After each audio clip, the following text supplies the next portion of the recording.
यावर्षी मान्सूनचा प्रवास वेगाने सुरू असल्यामुळे तो 25 मे रोजी दक्षिण कोकणात दाखल झाला आहे, जे सामान्य तारखेपेक्षा 10 दिवस आधीच आहे. मात्र 27 मे पासून मान्सूनच्या प्रवासाची गती कमी होणार असल्याची राज्यातील हवामानात लवकरच मोठे बदल दिसून येतील. सध्याच्या अंदाजानुसार 27 मे पासून राज्यातील हवामान हळूहळू कोरडे होईल आणि काही प्रमाणात तापमानात वाढ देखील होईल. मे महिन्याच्या शेवटपर्यंत कोकण वगळता बहुतांश भागात प्रामुख्याने कोरडे हवामान राहण्याची शक्यता आहे आणि किमान 5 जून पर्यंत ही स्थिती कायम राहणार असल्याचा अंदाज आहे. यामुळे किमान 5 जून पर्यंत तरी राज्यातील बहुतांश भागात मान्सून दाखल होण्याची आणि मान्सूनच्या पावसाची शक्यता दिसत नाही.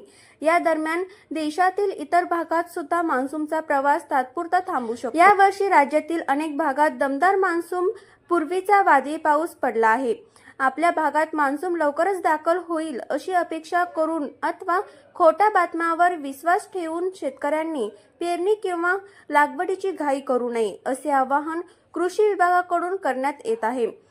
हवामान कोरडे होणार असल्यामुळे जर पेरणीची घाई केली तर शेतकऱ्यांचे नुकसान होण्याची शक्यता नाकारता येत नाही.